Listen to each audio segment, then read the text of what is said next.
Tonight on Husky Update, a breakthrough at Northeastern involving the axolotl, the tiny creature sparking big conversations in the world of science.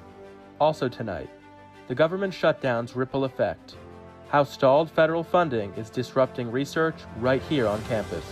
Plus, the baking club brings community and cookies to campus, and a look at how Huskies are showing up for the Light the Night Walk and the Head of the Charles. The stories that matter most, on campus and across the globe. Husky Update starts right now. Good evening, I'm Zane Baki. And I'm Fresno Swindle. And welcome to the Husky Update, your source for broadcast coverage here at Northeastern and around the world. We begin tonight with breaking news. A person was injured on campus today after a shuttle bus hit a light post, which then fell onto the pedestrian outside of the Ruggles station. Witnesses reported seeing a pool of blood near where the bus crashed into the light pole. The bus remained on scene. There is still no word on the person's injuries.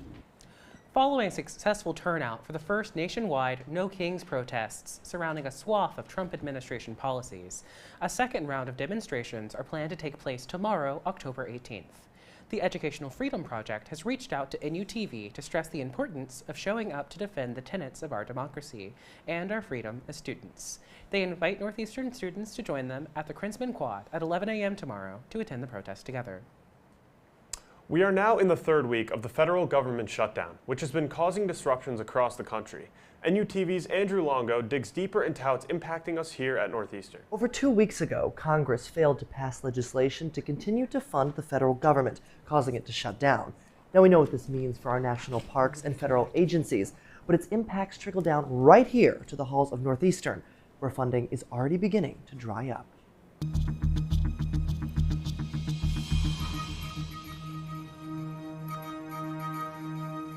On this vote, the yeas are 47, the nays are 53. The 60-vote threshold having not been achieved, the bill upon reconsideration is not passed. With those words, the federal government officially shutting down on October 1st, shuttering federal agencies, keeping only essential workers on the job. And the weeks-long shutdown is already impacting Northeastern, which receives specific grants from federal agencies like the Department of Health and Human Services, the Department of Homeland Security, and the National Science Foundation, totaling around $187 million in 2023. We use a lot of behavior techniques, fluorescent microscopy, really cool, cutting-edge techniques to manipulate very specific populations of neurons. So we're doing a lot of exciting stuff here. Dr. Rebecca Shansky is Dean of Northeastern's Psychology Department and leads a lab of her own, relying fully on federal funds.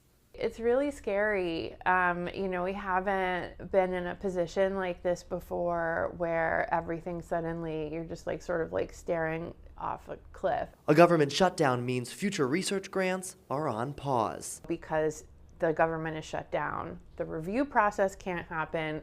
That's going to have to be pushed back, which means the funding decisions get pushed back. And meanwhile, I have to support my lab somehow. Which could have devastating consequences. It's going to have a very negative impact on my work because if I don't have money to buy the things I need to run the lab, then the lab has to shut down. And could rob students of an invaluable experience. We've become known as a lab that's really fun and interesting and has a good, community culture within it. And I can't take any new students. Students say, oh, I want to come work for you in the spring. I'm like, I don't know if we're going to have anything for you to do. Dr. Shansky's lab focuses on how neuromechanisms respond to trauma, producing its own original research. But the longer the government remains shut down, the more uncertain the future of that research becomes. At Northeastern, Andrew Longo, NUTV News. If you have something you want us to investigate, you can email the Digging Deeper team at northeasterntv@gmail.com. Northeastern's Monaghan Bioregeneration Lab has been looking in an unexpected place for the most recent findings. I spoke to one of the researchers involved for the Husky Update's first STEM Spotlight. Axolotls. They might seem an unlikely research subject, but they found an important role in this Northeastern lab. The lab is working on axolotls, and I specifically study the lung regeneration in axolotls, so they're known for regenerating everything. A lot of focus has been on limbs so far, and no one has really looked into the lungs. And so my project specifically focuses on kind of uncovering how they regenerate their lungs. While the human connection might not be obvious at first, axolotls and people are more alike than you might think. There's a lot of, similar genes that are being activated in the axolotls as well as the human lungs. So you would think on a grand scale, oh, like what do these organisms have in common? But I think in terms of genes, there is a surprising amount of similarities, yeah. Knowing this, Wen suspects there may be future human applications to her research. I don't know if in my lifetime, but I would like to make some sort of step. Currently, my project, we collaborate with a lab at BUMC that works in regenerative medicine in humans, and it's great to have a collaboration with people who work on the human side just to know, what genes are seen in both animals and kind of what's important and like what we should be looking at. Surprises also arise elsewhere in the lab. Yeah, I mean, science doesn't always work the way you want it to work. Obviously, there's a lot of troubleshooting. Like I said, there's not much work that's been done in the lungs before, which is exciting because everything I find is cool and novel, but at the same time, because not much work has been done before, I'm doing things for the first time. There's not that much reference. I mean, there are kind of similar models, like there are a lot of work done in frogs that I could kind of follow, but a lot of it I've spent troubleshooting, which you'll find a lot of the grad students will say that there's a lot of failures to get very few successes. Surprises arise elsewhere in the lab. I feel like Northeastern does a really good job at kind of making labs and openings available to undergrads.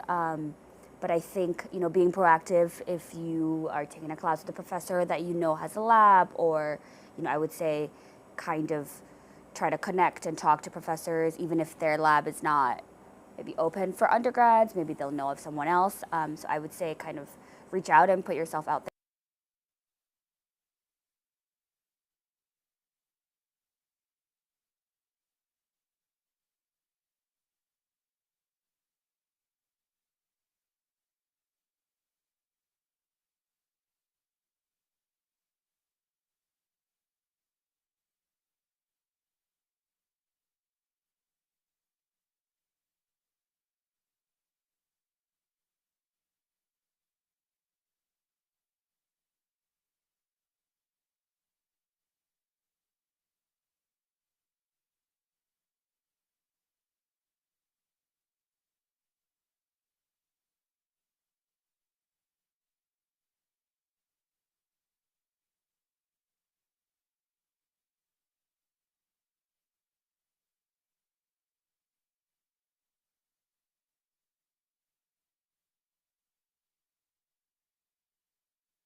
I don't know if it'll carry us to the end, I hope.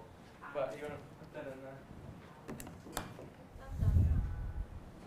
I don't know if it's worth asking for new batteries or hoping that they just keep working. I don't know. I might be worth asking for that. Yeah, I think we should try to go recording. Sorry. Yeah.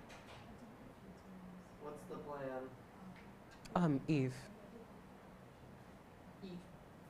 When we go back, you'll need to go back to the beginning of Zane's line about Hamas. When are we going live? We'll let you know.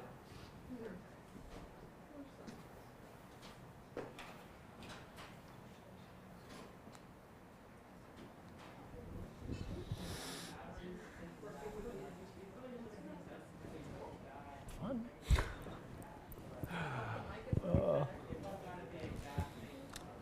It's my curse. It was my magical power.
2, 1.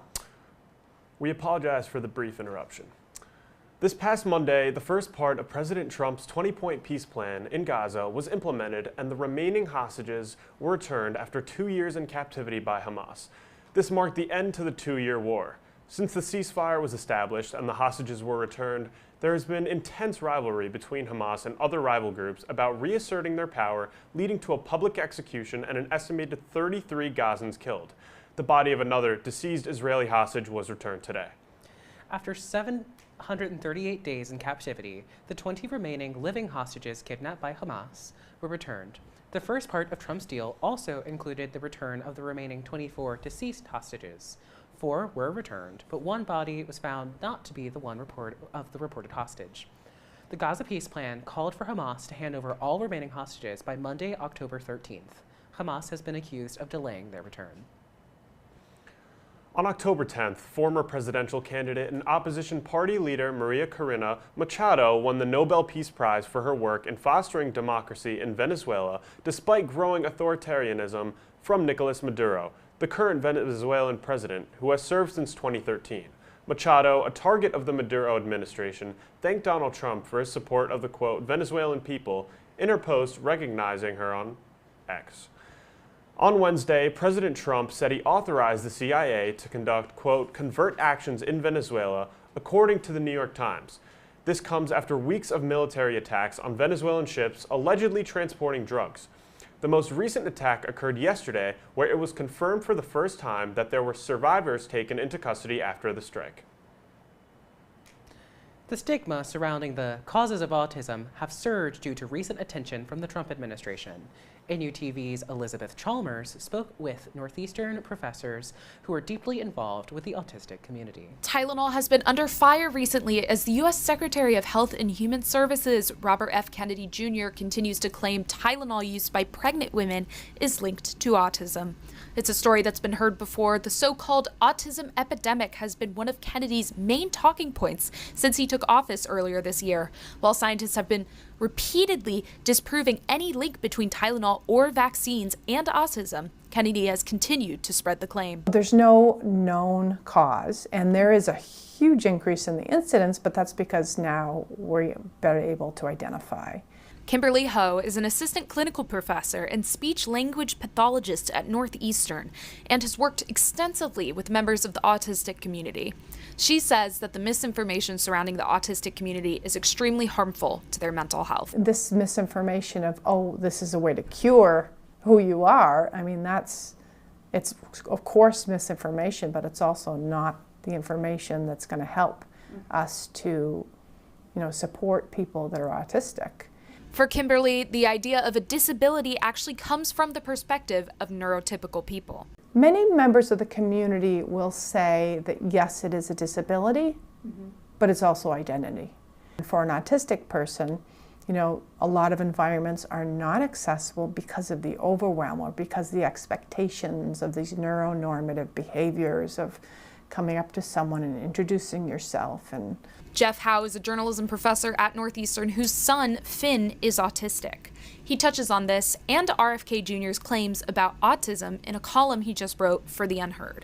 Frankly, it's anti-science. And it's insulting to those of us who, it's insulting on a bunch of levels. We don't necessarily consider autism as some dread disease to be cured. It's part of who our son is. This continued rhetoric for Howe is damaging for him and his family. What we find, what I wrote the column about actually is that what is extra offensive for families with low functioning, with severely impaired kids like Finn, is that while at the same time they're making all this noise about caring about autism, they're actually cutting the funds to the programs that help families like mine. And so, they clearly don't care. In Boston, I'm Elizabeth Chalmers, NUTV News. On Monday, a couple was killed after their plane crashed onto Interstate 195 in Dartmouth, Massachusetts, leaving devastating wreckage. The single-engine plane reportedly took off from New Bedford Regional Airport and was headed to Wisconsin when it went down. The National Transportation Safety Board is continuing to investigate the crash.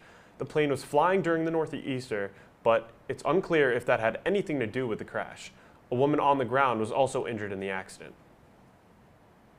The nor'easter that ripped across the East Coast this week dumped 3.5 inches of rain on Boston and more than 6 inches in surrounding towns. NUTV's Elizabeth Chalmers has your full weather report. Hello, Huskies. I'm sure we're all well aware of the nor'easter weather that hit us earlier last weekend. It seemed like the rain would never stop. In addition to 6 inches of rain, CNN reported that at least 3 people passed because of the nor'easter flooding.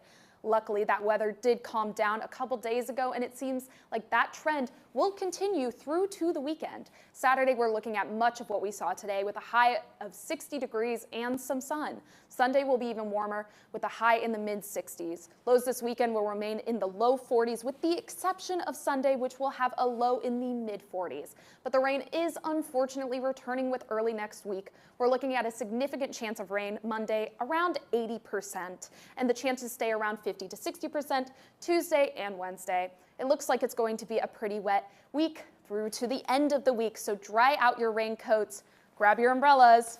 I wish you all a pleasant weekend. It's a big week in Boston as the Head of the Charles Regatta kicked off today. And Northeastern's premier sports are also in full swing. NUTV's Cassandra Joyce joins us live in studio now with your full sports report. The 60th annual Head of the Charles Regatta kicked off this morning with Grandmaster and veteran single and double races. The Head of the Charles is the world's largest 3-day rowing event, bringing together rowers from around the world for 74 different events. It is also the 60th season of the Northeastern men's rowing team, and they are set to compete in 4 different events, starting at 1:30 tomorrow. Women's rowing begins at 1:04 p.m. and competes in 3 events of its own. Both programs' alumni are keeping the tradition alive themselves by racing tomorrow morning. To watch the race, you can go to the starting line near BU's campus, see the dramatic turns at the Elliott Bridge, or the finish line at Herder Park. In other sports, Northeastern men's soccer finally snapped its 5-game winless streak with a 3-2 victory against crosstown rivals, the Boston University Terriers. Men's hockey is currently sitting at a 1-1 record, while women's hockey was undefeated before its loss earlier today. Northeastern Athletics announced earlier today that the last women's and men's home games at Matthews will be December 6th and 13th, respectively. The rest of the team's home games will be split between BU's Walter Brown Arena, UMass Lowell's Songus Arena, Harvard's Bright Landry Hockey Arena, Bentley Hockey Arena, and Portland's Cross Insurance Arena. Last night, hundreds across the city took steps to make a difference for those suffering from blood cancers like leukemia and lymphoma. NUTV's Nakia Jean Charles was there. Hearing that you or a loved one has cancer can be one of the most difficult experiences. But with each lantern, Light the Night is honoring all those touched by cancer. I'm here because my best friend, who is also named Andrew, passed away, and we're here to support. Hundreds attended Blood Cancer United's Light the Night walk at the Boston Common Thursday night. Formerly known as the Leukemia and Lymphoma Society, nearly 1 million people joined the organization's walk across the U.S. and Canada. I'm here because unfortunately I lost my father to AML, which is a form of leukemia, back in 2022. So just want to be here to remember him and support others that are going through same things that we went through. The organization provides white lanterns for patients and survivors, red for supporters, and gold for those walking in memory of loved ones lost to cancer. I was diagnosed with AML 5 years ago, and I'm here to support all the survivors, supporters, and families that go through this disease. With funding and raising money, all new treatments can be found and developed so that we don't have to suffer through chemo or radiation. It could be taking a pill. I'd rather go through that than sit in a chair with an IV in my chest. Proceeds from the fundraising campaigns go toward research to find cures. The organization reports that approximately every 9 minutes, someone in the U.S. dies from blood cancer. I'm watching my dad over the years because there are daily struggles that I think most people take for granted. We are really lucky that he is still with us and able to be here tonight and doing so well. Now, if you're interested in taking steps to end cancer and light the night, you can visit Blood Cancer United's website for more details. In Boston, Nakia Jean Charles.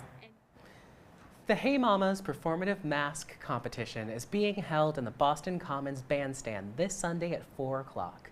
This event is being hosted by the ISA Vibe, an organization dedicated to hosting queer events in Boston. Participants are encouraged to bring pies and grapefruits, and the top finisher will get a cash prize. That's the news. The rest is up to you. Be sure to follow our Instagram page and subscribe to our YouTube channel to stay up to date with us. You can find night stories in full at northeasterntv.com/news. I'm President Swindle. And I'm Zane Baki. Thank you for watching. We'll see you again on Friday, October 31st. Have a great night.